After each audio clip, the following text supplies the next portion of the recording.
whether he was speaking to me, who was a so-called famous person, or speaking to a new devotee, he was treating them as spirit souls, Krishna's parts and parcels. He wasn't, he was consistent. So ISKCON's teachings will remain consistent over space and time. We're supposed to, there's supposed to be a 10,000 golden age, 10,000 years. That's a long time. Look what we've been through in 50 years. Wow. So we've got to deeply understand Prabhupada's position and be faithful and yet fresh. Be loyal but creative too, like Prabhupada. Prabhupada would say, if I have any credit, it's that I haven't changed anything. I'm simply repeating the message as it is. But he was forever, adjusting details and repackaging things, and like he said in Easy Journey. When he wrote Easy Journey, his first book was Easy Journey to Other Planets.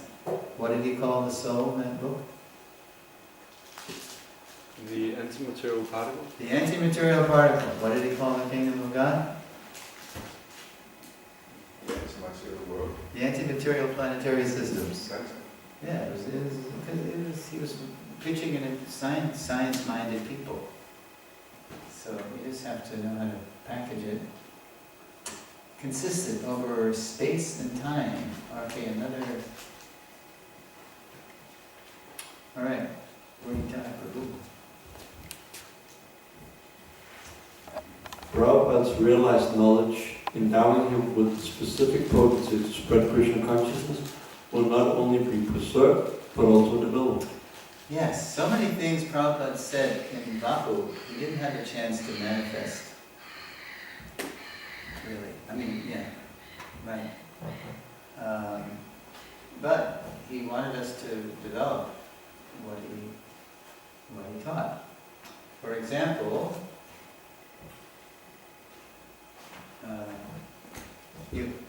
His books will remain central to us, for they contain insights and directions that await future development to be realized. Such as Varnashram, such as situating everybody according to their natures in devotional service. It's already there in the world in a perverted form. It's just simply not recognized and organized around devotional service. And we really want to know how to live simply and think highly in a wholesome setting, and not in a wretched way, a primitive way, but with appropriate technology, sustainable technology. This is the big opportunity that we have to help the world. Because Prabhupada would say things like, history will note this period when the Hare Krishna movement saved the world. Well, first the Hare Krishna movement has to save itself by being a little more faithful and fearless in executing all aspects of Prabhupada's mission. Okay, so here's the last one. I'll give our president the last word. That's not species. Srila Prabhupada's eyes will always remain the lens through which all future generations see our predecessor Acharyas. Yeah. Who knows what verse Jiva Goswami says we should see all the verses of the Bhagavatam through this verse. You know the verse? It's in the first canto. I'll give you a hint. He calls it the Paribhasa Sutra of the whole Bhagavad. But that probably that's... Good guess, but it's not the verse we see all the other 17,999 verses through. You know what verse? From the 3rd chapter. Suresvara, No? I thought you had the first word, right? Oh, okay, yeah. Krishna, Eti Tamsakanapum Sa Krishna Stubhagavan Swayam. All the above mentioned incarnations are either plenary portions or portions of the plenary portions of the Supreme Personality of Godhead, Krishna. But Krishna, he's the original Supreme Personality of Godhead, and all of these other incarnations. All the incarnations appear on different planets whenever there is a disturbance created by the atheists. The Lord incarnates to protect the theists. So Jiva Goswami says, Krishnastu Bhagavan Svayam. He's the original Supreme Personality of Godhead. So Jiva says, you have to understand all the other verses through the lens of that verse. So similarly, we have to understand anything through the lens of Prabhupada's spoken and written word, through his Vani. And then we're safe. And it's not sectarian, because look at, Prabhupada is offering a very intimate relationship with Krishna through him, a very intimate, empowered servant, a very confidential servant of Sri Sri Radha and Krishna and Lord Chaitanya Mahaprabhu. There's only one story that I know, only one person I know that tells this story, because Prabhupada never said things like this. But you know the story Bhavananda tells? Did we talk about this? So, myself and Upendra were in Prabhupada's rooms in the Lotus building, and Prabhupada just said to us, I did not want to come to this horrible place. You know the story Bhavananda tells? But Krishna says, no, you just go down there and you just write those books. Prabhupada never talked like this. That I was with Krishna and I, But he said it, I guess, I forget the rest of the conversation, but something about he didn't want to go down, he didn't want to come here. It was something like didn't want to do austerity or... Yeah, something, right. Yeah, Prabhupada would say that. I never liked austerity, although he did the most austere thing. Yeah. So, when we are following Prabhupada, we're following a resident of Krishna Loka, who's very dear to Krishna and very dear to Lord Chaitanya. So, we're not saying it's the only way back to Godhead, but why not follow Prabhupada? He's so amazing. So,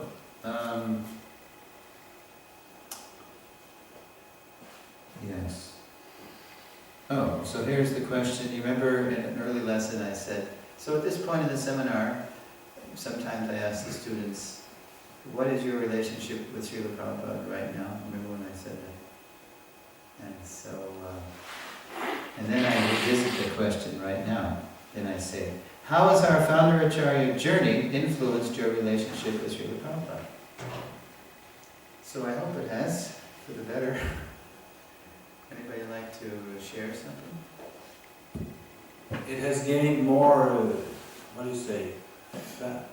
angles and details and complemented my understanding of Prabhupada quite a lot.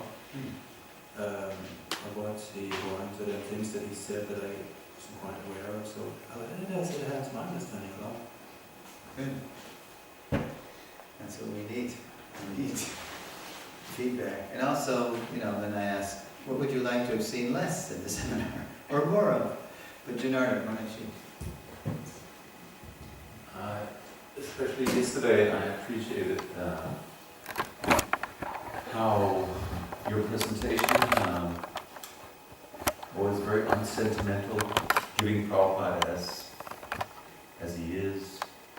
There are so many quotes by Srila Prabhupada, but as you have stated again and again, that Srila Prabhupada, he said so many things. And to understand Prabhupada just from one quote, we can't understand Prabhupada from one quote, but to deepen the understanding. So, and then Prabhupada, as you said also, when the example of Purijan, when he just saw Prabhupada in the airport, immediately he knew he was in Maya. And so your presentation, Prabhupada, he becomes so real. Right. I think what I'm teaching here is complementary to the Disciples Course, which is required by the GBC. In the perfect world, I would like to see this taken before the Disciples Course, so that people have more of an understanding of Prabhupada. So, yes.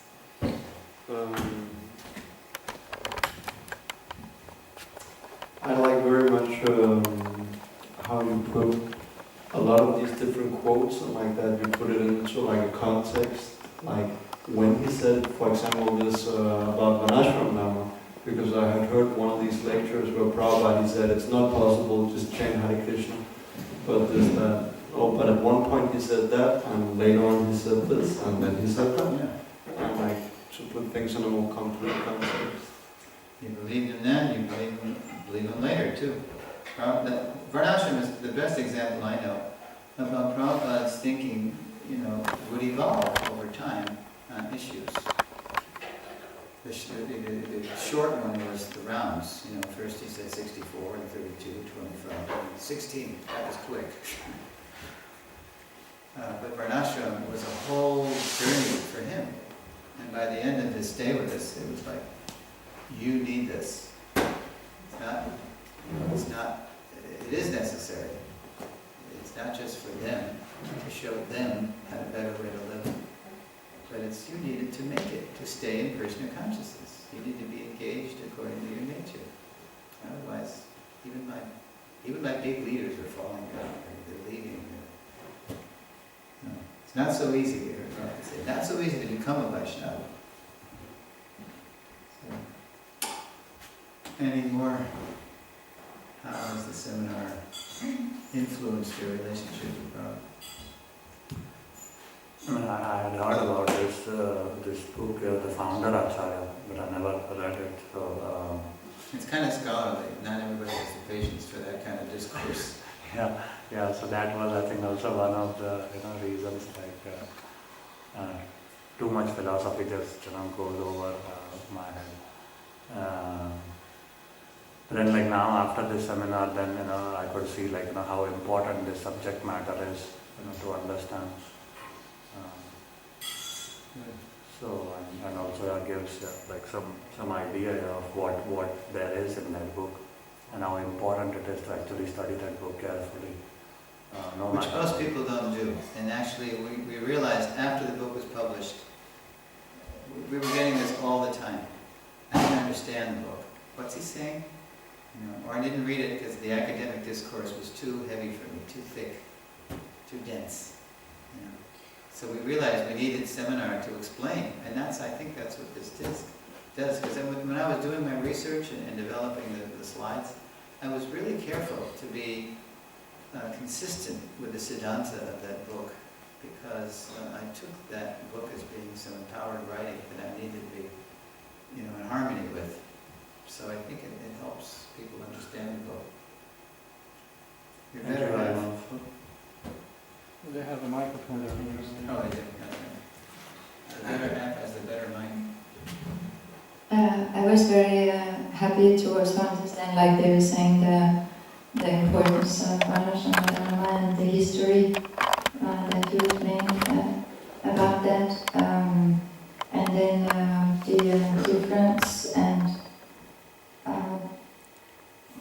the difference and between Diksha Guru and the importance of Diksha Guru, and how we have a responsibility to, as disciples, to rectify that present situation which has created this Ritvic concept. Right.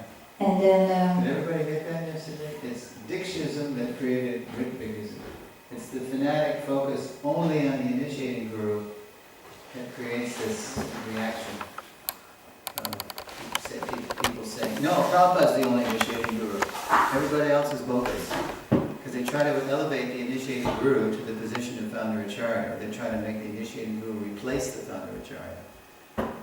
It's we created by our imbalance. Okay. but I also recognize that when I had my first spiritual master who left ISKCON, even though he told us to read Prabhupada's books at ISKCON every day, and he was very popular because of being so person trained by Prabhupada. He was extremely strict, but still my consciousness was very much focused on praying to him. Now I did take reinitiation, even though it was not needed, but I have been very careful this time to put Prabhupada and Krishna more in the center and work on not being sentimentally attached at this time. But yeah, so this seminar, it very much helped me to see Prabhupada there as founder Acaraya and everybody else as his moons.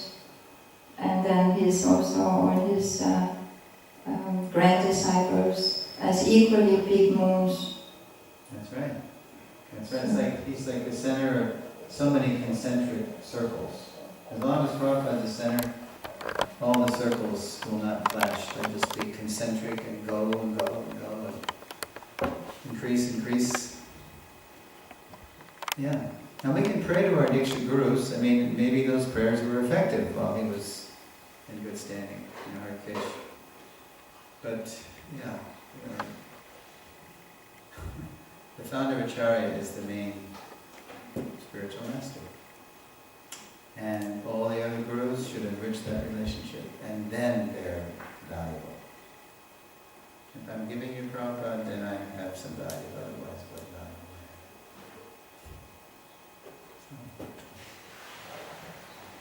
Good, okay.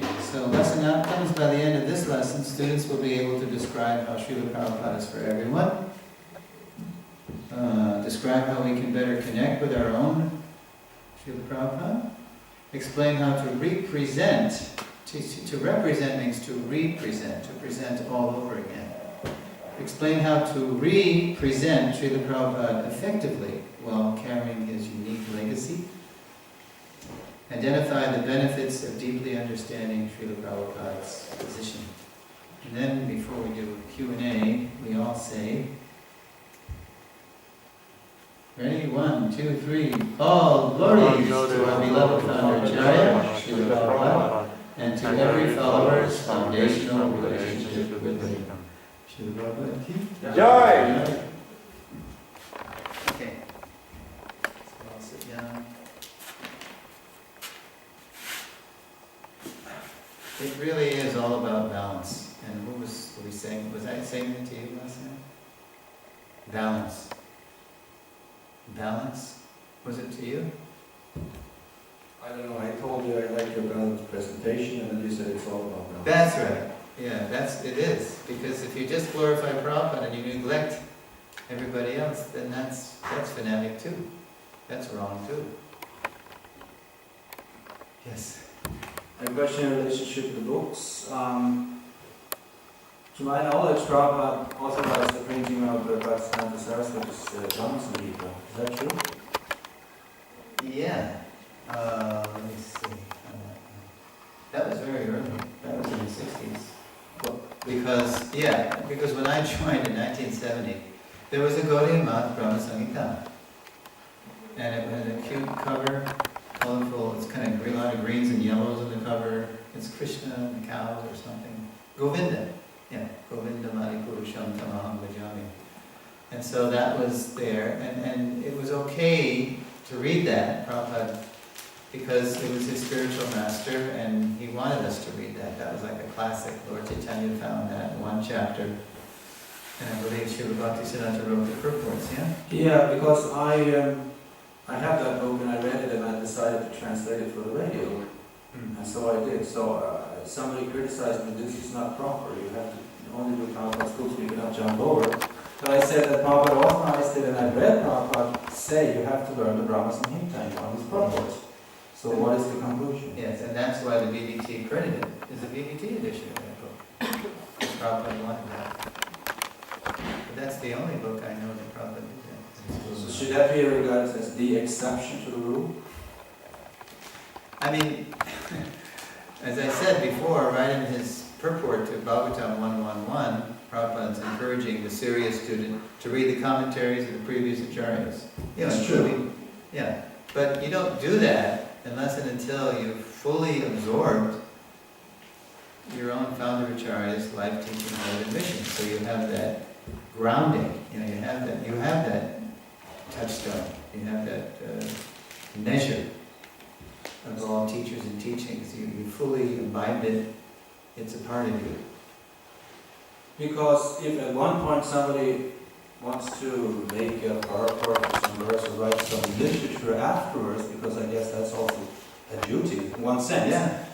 How can we do that, or they do that, unless there is some, if you can look into the commentaries of the previous acharyas? I guess when you are mature, it's not the same. Well, we have an example of that. What's an example of works? Like Vivekananda Maharaj did one work in the Bhagavad. Yeah, but even after that. Yeah, we had Bhagavatamrita, Gopi Pranadana Prabhu. The whole Vaishnava community was very pleased because Prabhupada, and right on the back of the book, it has Prabhupada saying, if you want to advance in devotional service, you must read this book. You know, Prabhupada really wanted that book to be read, and so it has to be translated. Now, Gopi Pranadana Prabhu, one reason he was so respected amongst the devotees is that he was so faithful to Prabhupada's mood and scholarship. He was completely in the mood and style, as Prabhupada would say, of Srila Prabhupada. So he was, because he was the foremost scholar in ISKCON, in good standing, of Bengali and Sanskrit. He had the most access to the Gaudiya literature. But just because he had the access to it doesn't mean, Hridayananda Maharaj used to joke this, knowing Sanskrit is like dead man's curve. You know what dead man's curve means? I guess it's American. So you're on a road, and it's like one of these hairpin turns. And it's famous for having accidents at that turn, right?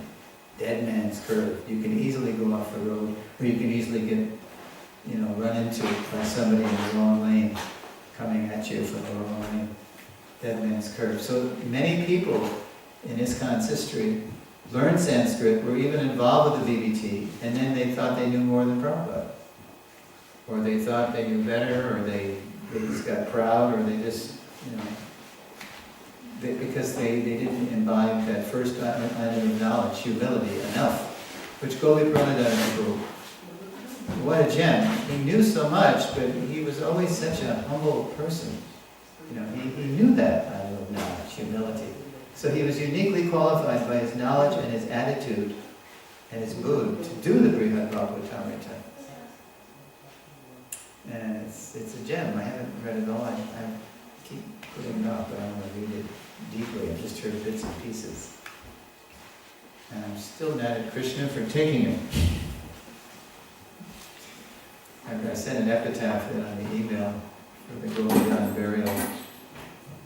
What was it? How did it go? Gopi sage, our friend, vital guru, who stole you? Sham, serpents, embrace. Because just before, the night before Gopi Pranadana Prabhu passed away, his wife said that Gopi had seen a black snake. And he told his wife he had just seen a black snake. Or he just shoot a black snake out of the ashram or something. He had an encounter with a black snake. So I said, Gopi sage, our friend, vital guru, who stole you? Sham, serpents, embrace. I think that was Krishna coming for him.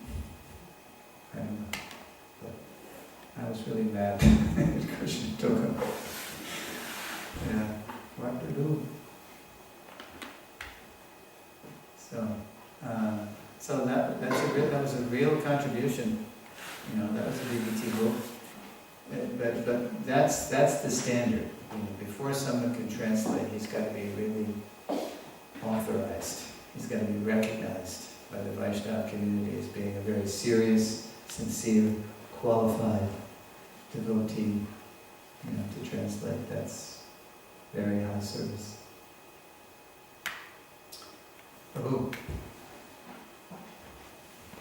It's kind of continuing that question. You talk about how Prabhupada, he was actually happy about the literary books. more books written, published, and like that.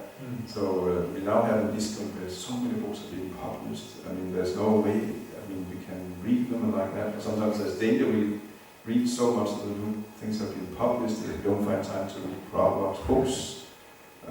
Yes. But then also, I think also we need others' writings to try to understand, appreciate Prabhupada properly. Can you say something about how do you find the balance in yourself? Yeah, well, when people say, very often disciples, grand disciples say, Prabhu, there's so many books, and Guru Maharaj, there's so many CDs, and that's great.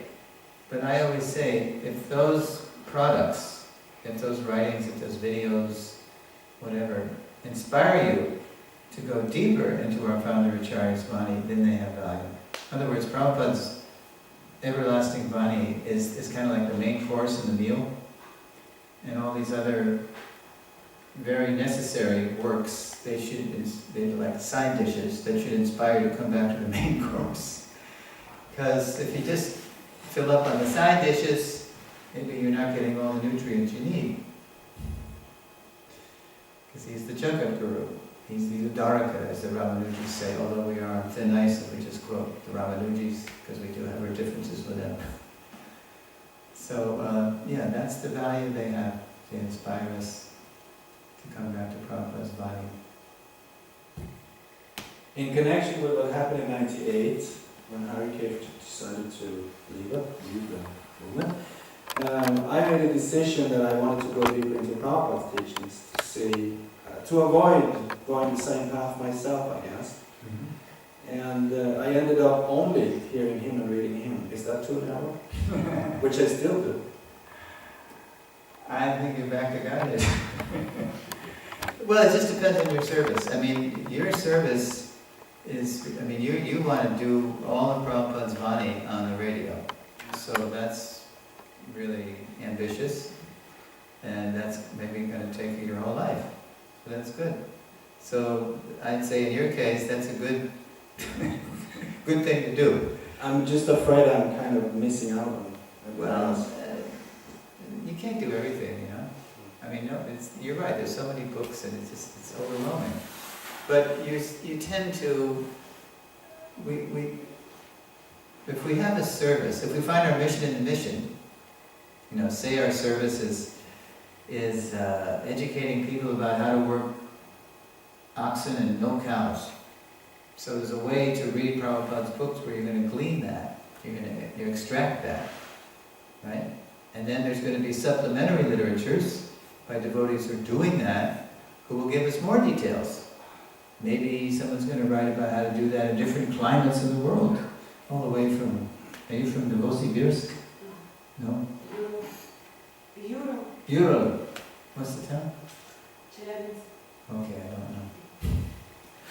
But anyway, the way you protect cows and work oxen in the Urals is going to be a lot different than doing it, in Fiji or Hawaii.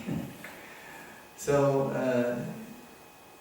so there are a lot of supplementary materials, but it's most useful when you take the materials that are really relevant to your mission and the mission.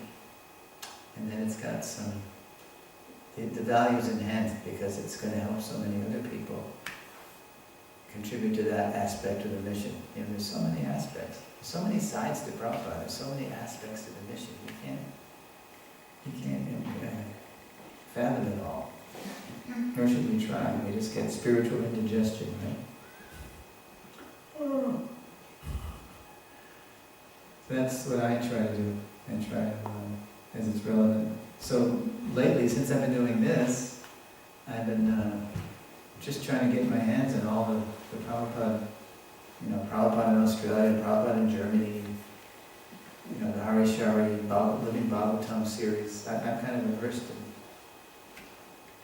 in that lore.